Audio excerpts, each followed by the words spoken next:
Hiya, Mike Brookfields here. Bit of a different video.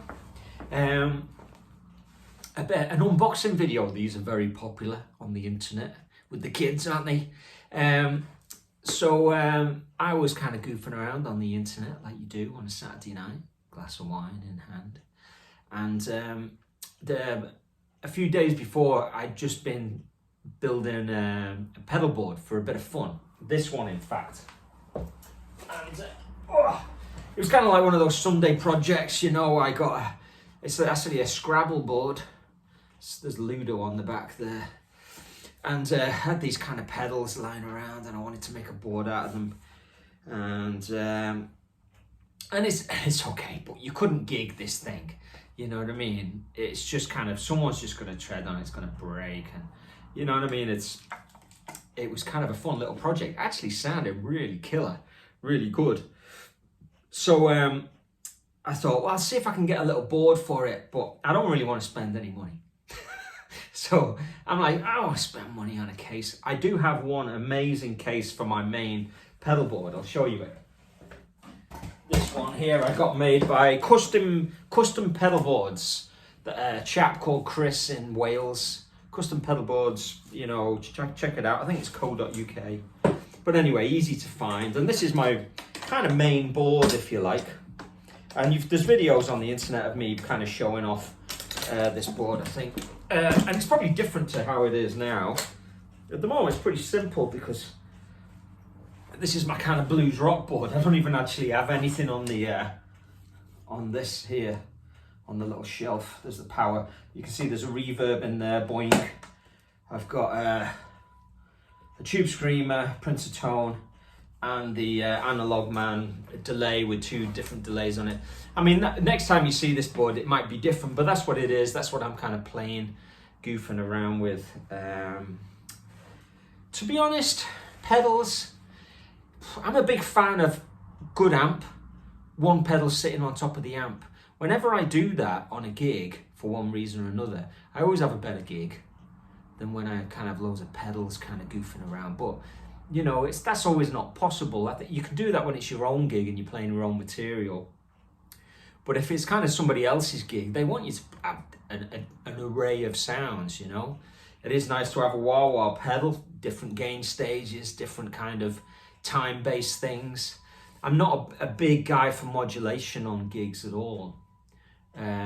Anytime I put modulation on my board, I tend to avoid it when I'm on a gig for some reason or another. I think it's just not, I like things to be quite raw sounding and kind of old school. And when you start kind of mixing in time-based things, it does definitely put it in a different space. The only time I've used modulation successfully is when I actually had a rotary speaker, a real rotary speaker, and I took that to a few gigs. And that sounded amazing because I had my amp and I had the rotary speaker, and it was kind of separate, you know, so it mixed very differently. It was by Leslie, you know, and it was quite a cool thing, but it was very quiet. It was a bit of a hassle. It wasn't kind of perfect in a lot of ways, but I used that for a while. I used to put a bit of ticker tape on it as well and take the front off, so when you turned it on, you could see the speakers spinning round, and it was always kind of like a bit of an interesting thing to do on a gig. Actually, there's a video of me doing it. If you go back maybe 5 years, put, you know, Leslie into my channel or something, you'll see it, you know. I'd like a modern version of one of them. It just didn't have enough, it didn't have enough power. You had to use a separate amp with it, so then it was just getting too much to carry around. But it was very, very cool if you could get one of them and it had enough power. Anyway, so I'm not a big fan of pedals really, but I mean, you can't really go without them when you're a professional guitar player. You need different sounds. So that's my kind of blues rock board at the moment, pretty simple. That other one I was showing you on that I made, there's a little, it's got a little bit of everything on it, you know, fuzz, overdrive. It has got like that Carl Martin chorus, which you can use for a Leslie effect, and the red repeat, which is really good for, you know, tap tempo kind of like, so you can go from rockabilly to, you know, Dave Gilmour pretty easy if you're doing a cover band gig or a wedding gig, or you know, depping or playing with different artists and stuff like that in a nice compact kind of thing. So anyway, back to what we're here for is, anyway, I bought a couple of pedal boards, and like I was saying, I didn't want to spend any money. I thought, shall I get another custom one of these fella, you know, shall I get another one of them? But you know, it's just too much. You don't really, if I'm gonna go on a tour bus, it's gonna be chucked in the back of the van, I'll just take that one. You know, I don't need two of them probably at the moment, he says. So I bought a small one and a large one from this company called LTT. Now, they're a German-based kind of company, effector case big, and it cost €33.89, and effector case small, it cost €27.39. So, you know, I spent 50 quid and I got two cases. So do you want to check them out? Let's do it. So let's do the small one first. Now, judging by the pictures on the website, I kind of have an idea of what could be wrong with these kind of cases. But I thought for 50 quid, even if I never gigged them, they're going to be good for kind of storing different setups. When I was between like 1995 and, you know, 2012, I basically used the same setup. I had a pretty decent Fender amp, you know, a Gretsch. You know, that's what I was kind of mainly known for using, and I used Strats. And I had three pedals. I had a Boss tuner, I had a Tube Screamer, and I had the AD9, you know, the Ibanez delay. And, you know, and on my amp, there was no reverb or anything. So I just used the delay for the time-based things, because I was doing a lot of rockabilly and stuff like that. So it's amazing I went for, you know, like a long time not having to use pedals that much. So I'm not chasing kind of tone. I know there's all this big tone thing. People can't leave messages on comments on videos and they go, tone in capital letters, tone. It's all about the tone. Check out the tone. You know, and you know, I'm not chasing tone at all. I'm a little bit more pragmatic and about these kind of things. I'm chasing musicianship. I want to be a great musician, and I play guitar, so I suppose I want to be a better guitar player. But the guitar is just the chosen instrument. So this is looking pretty good. This is the small one.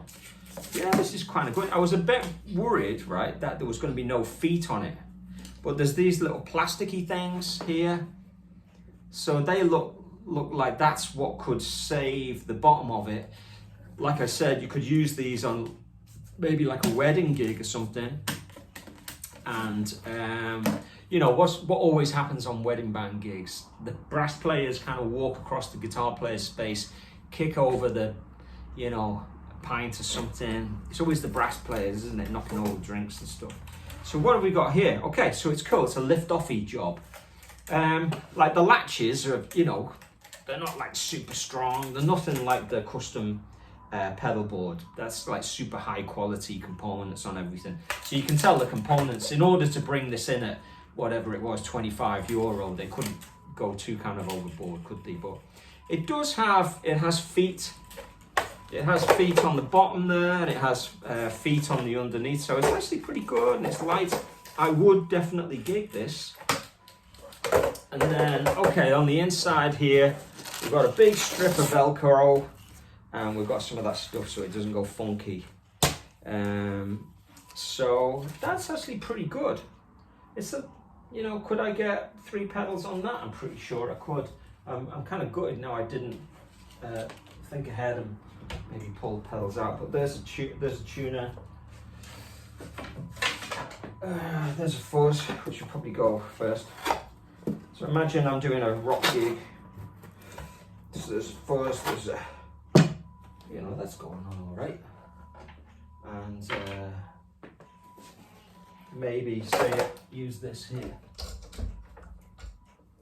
This is a cool pedal I got recently, Ibanez Echo Shifter. I just like it because it has this kind of dial on it. So there you go. I mean, if you had an overdrive in there, or if you had a good overdriven amp, you could be fit to go there. That's actually pretty cool. I'm liking the size of it, you know, and that, you know, like I said, between, you know, for 20 odd years or something, I was using just a tuner, a tube screamer, and a simple delay pedal. It would be perfect to kind of have that kind of setup, because I know that setup really well, and I can always do a good gig on simple things like that. I'm kind of big into performing, you see, on gigs. I like to jump up and down and try and engage with the audience and think about dynamics. So I can't really be insular and looking at pedals and stuff. I need to project and try and connect with people, and that's not always possible when you're clicking around with your feet.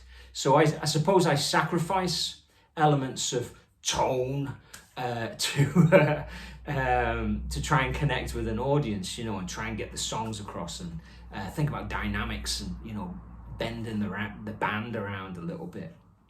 Should we have a look at the other side, the other one now? You're probably going to say, well, isn't it just a bigger version of that? Well, you'd be pretty much right. So let's check it out. So what I'm kind of hoping is that kind of little board I made out of the snakes and ladders, I can pop onto this one, and then I could probably use that as well on kind of different situations. So yeah, the wrapping's pretty good. It does have feet.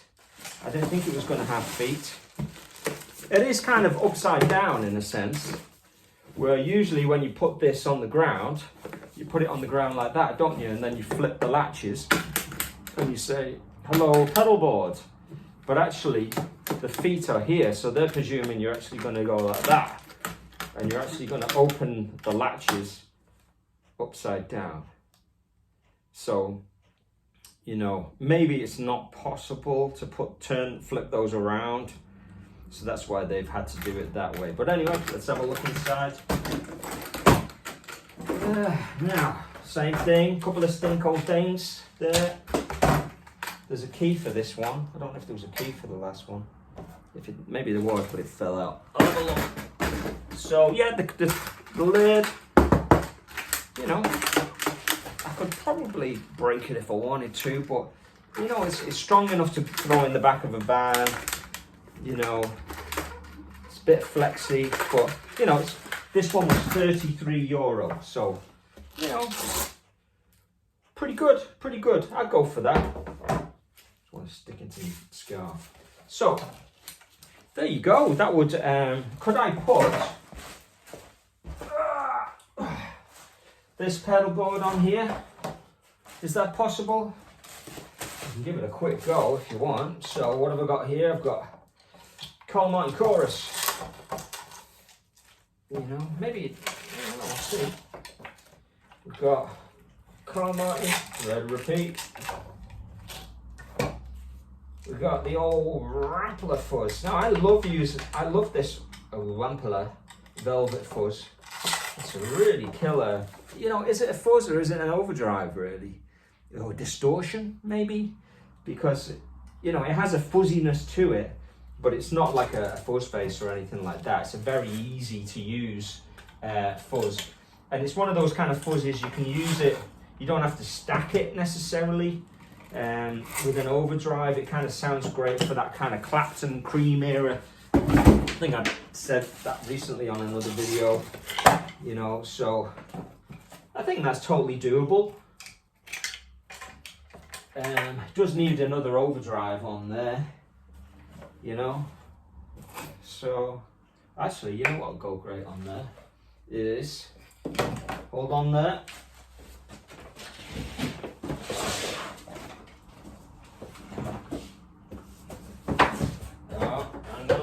Now, be with you.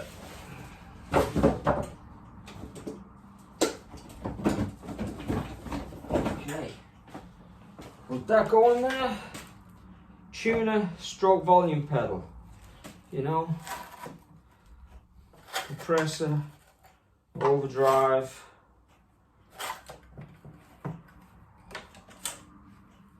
Yeah, that'd do the job.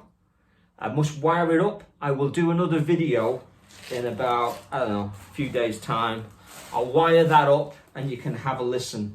And what I'll probably do is, I have a little gig rig thing there. I kind of bought some gig rig stuff for my main board, maybe, I don't know, 6 or 7 years ago. And it works really well, the power. And actually saw some other stuff secondhand, and I kind of bought that as well. So I've got a few extra little bits, so I can use that. But what I'll probably do is put a distributor on there, and put the main power. I'll just kind of like just run into it, because I don't think I've got room to put the distributor on there. But maybe I have. I will give it a whirl. So there you go, an unboxing video. Don't do them very often. But now we've got kooky, weird, bit of a wedding band set up, that, isn't it? You know, yeah, nothing set in stone on them. In fact, that small rig, you probably wouldn't use that the way it is. But you know, you could swap that out for an overdrive, and that would be pretty rocking. You know, that would be pretty rocking. Keep it burning. Speak to you soon.